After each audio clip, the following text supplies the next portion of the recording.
Hoje estou conversando com o ex-comandante-geral da Polícia Militar do Rio de Janeiro, Coronel Ubiratã Ângelo. Nós estávamos falando no bloco anterior sobre os negrões enfesados. Que eram os negrões cheios de fezes, né?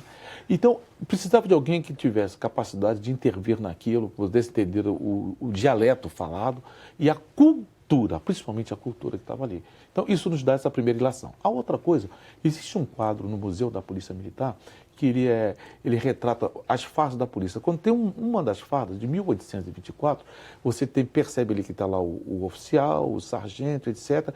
E a farda mais simples, a farda do soldado. E você vê que todos os outros são pintados como brancos. E o soldado é negro. Por quê? Por que o artista pinta o soldado como negro? Porque a maioria fortemente era negro.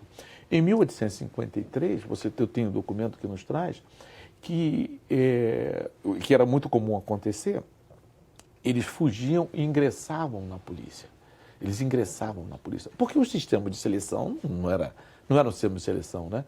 Então, eles fugiam da condição de escravo e, às vezes, eram identificados pelo senhor do escravo, que ele oficiava o ministro da Justiça, que oficiava a polícia, mandava comprovar a identidade e aí mandava resgatar o escravo fujão. Enquanto ele estava lá, ele tinha um nome e era um militar. A partir do momento que ele é identificado, era o negro que pertence, escravo pertencente, e não lhe era devido qualquer soldo.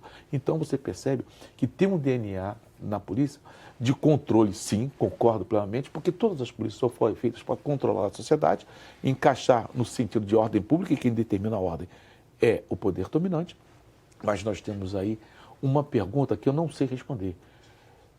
Qual o DNA influenciou mais? Se o DNA da polícia influenciou nessa relação dos negros ou dos negros nessa relação da polícia? Porque quem entrava na polícia fazia da polícia, naquela época, um quilombo de farda. Ou seja, a farda lhe dava outro status, outra característica identitária, e ele não era mais escravo, né? Ele era autoridade. Mas, ao mesmo tempo, ele tinha que se firmar nessa posição de autoridade, Exatamente. De uma certa forma, atendendo aos requisitos. Consequentemente, não poderia abandonar 100% da sua cultura.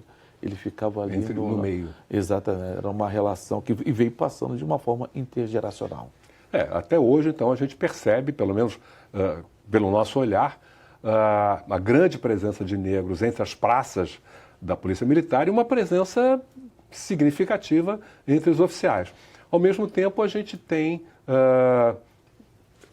vez por outra, esses incidentes trágicos, por vezes, envolvendo polícia e, sobretudo, moradores de favelas, negros pobres.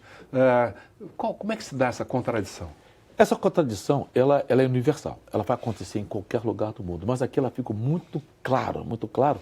Por quê? Por que ela fica muito mais fácil de perceber? Porque nós estamos falando de uma maioria numérica que são os negros, que fazem parte da maioria numérica da base da polícia, e ele é a minoria numérica no topo da polícia, e ele vai atuar o seguinte, nos espaços onde a sociedade determinou que são os espaços isentos de todo o domínio do poder público. São espaços abandonados, então, consequentemente, você tem um domínio territorial diferenciado, não é o poder público que domina, e, consequentemente, ali se instala a violência, ela é imposta àquela sociedade, e ali está o maior ponto de conflitos. E nesse ponto de conflito, quem vai ter que atuar para controlar aquela comunidade?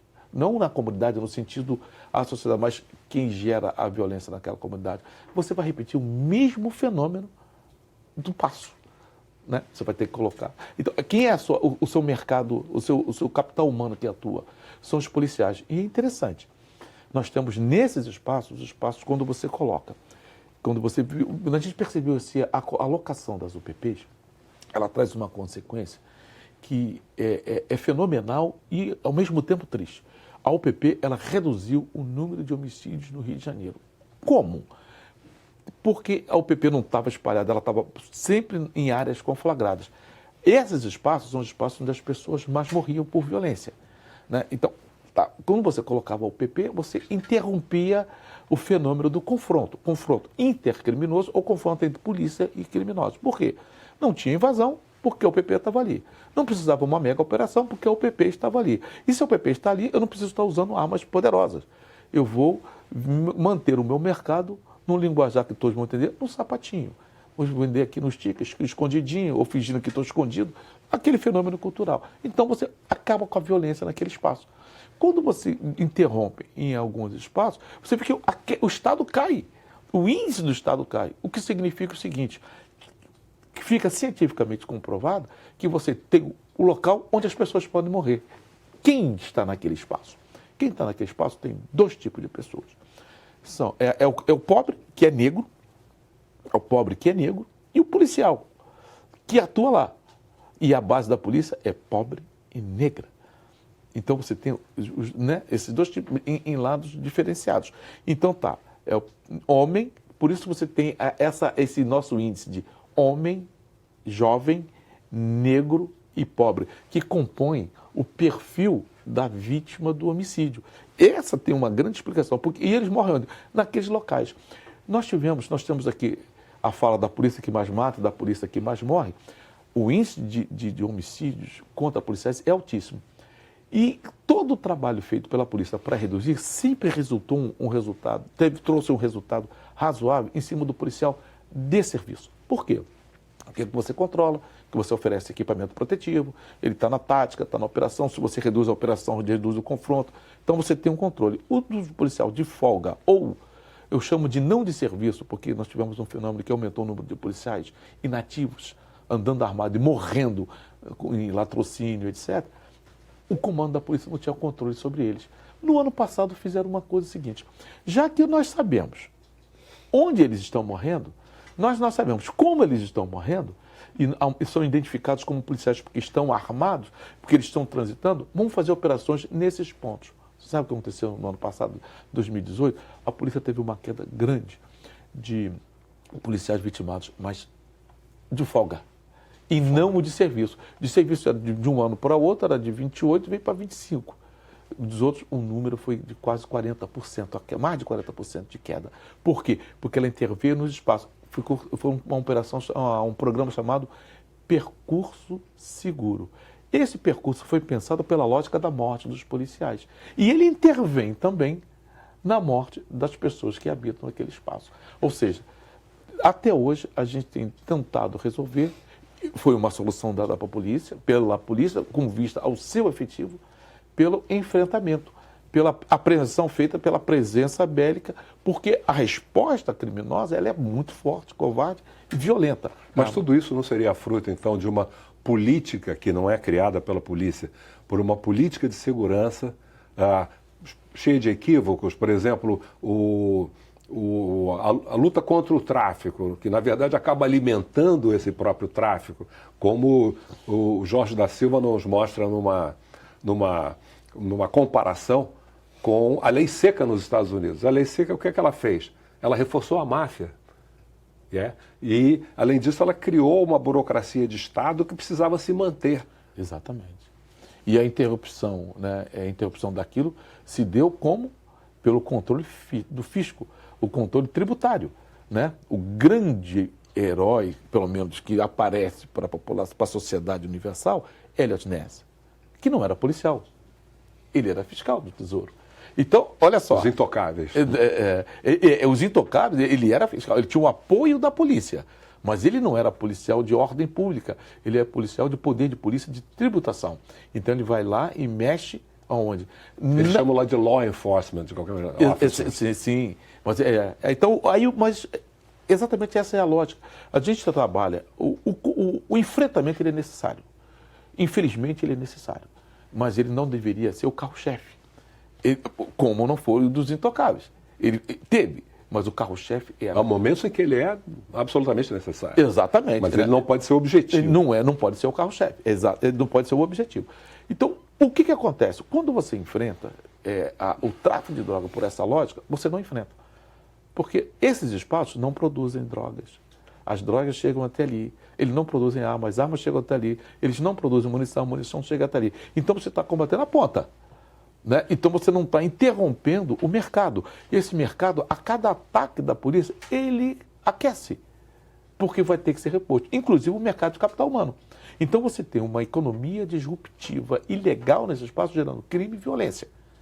Né? Crime e violência, pelo domínio territorial. E agora apareceu outro grupo. Não é que tenha aparecido agora, veio mais às claras, que é o grupo não do tráfico, que vende, ou o grupo que vende produtos e serviços. Todos têm um capital humano, que é chamado a milícia. Tem um capital humano enorme, um vende drogas, os dois compram armas e munição, um vende droga, outro vende alvarás, outro vende licença, outro vende serviço, telefonia, internet, gás, água, energia elétrica. Eu quero colocar uma tendinha aqui, eu tenho que ter o alvará do dominador do território, o transporte alternativo. Olha só, e essa economia, ela não entra no poder de polícia do Estado, ela não é tributada. Enquanto isso, o Estado gasta mais dinheiro para enfrentar esse problema, gastando dinheiro com aspecto bélico e com atuações. Você tem perdas humanas, perdas econômicas, não ganha, e o cenário de crime e violência que nós temos no Rio de Janeiro. Uma outra área de atuação sua tem sido a questão da intolerância religiosa. Vamos ver um vídeo sobre isso? Vamos.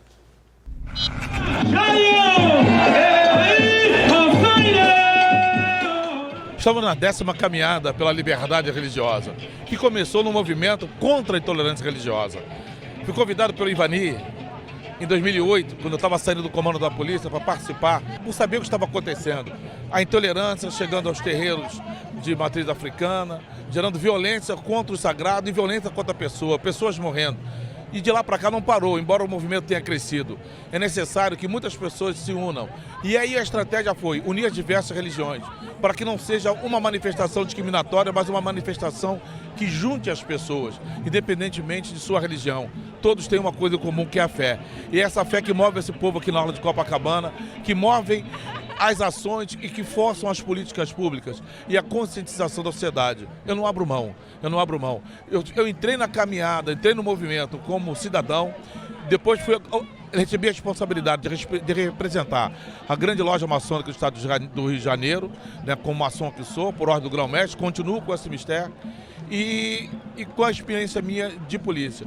Eu, cidadão brasileiro, fluminense, carioca, que nasci nessa cidade, que vi a nossa cultura está sendo discriminada, na cultura do axé, a cultura do samba, muita coisa acontecer e muita coisa também evoluir, não abro mão. Eu invisto o meu tempo nessa manifestação, invisto o meu tempo em ações que congreguem. Convido a todos, convido a vocês, não necessariamente só para a caminhada, mas a caminhada é só para chamar a atenção. O importante é cada um se incomodar com o que está acontecendo e movimentar-se e agir. É importante. Caminhando a gente se entende. É um bonito trabalho realizado esse, né? Eu fui parar nesse trabalho justamente por causa de um convite feito pelo Ivani dos Santos, Babalô Ivani. Não, o convite que fiz foi o Babalô Ivani dos Santos, porque foi em 2008. Hoje o professor doutor Ivani dos Santos, né, que ele traz ele me faz o convite, porque ele sabia que eu tinha saído do comando da PM, ele imaginava que eu tinha conhecimento do que estava acontecendo. E eu tinha conhecimento dos crimes horrendos, né, das mortes que estavam acontecendo, da violência contra a grupos religiosos, especialmente de matriz africana. Então entrei e botei as minhas fichas nisso, né? Estamos nela até hoje, quer dizer, eu não estou na Câmara, estou na Comissão de Combate à Intolerância Religiosa, porque isso é importante, porque isso é uma outra forma de se combater questões de segurança pública por um outro caminho, por um outro viés. Porque a gente sabe como isso interfere na qualidade de vida e como isso interfere no índice de homicídio. E as vítimas do homicídio da intolerância religiosa, em sua maioria, homem, jovem, negro, morador de favela. Ubiratã, muito obrigado.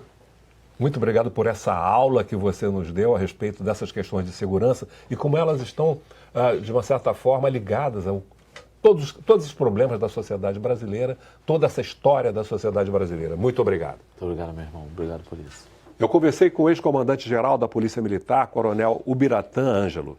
E para rever essa entrevista e todas as outras, é só acessar www.alerj.rj.gov.br ou www.cultine.com.br. Obrigado pela audiência e até o próximo programa, quando estaremos juntos mais uma vez. Cultine é uma plataforma de visibilidade para nós pretos. É importante e reconstrutor mesmo das nossas agências.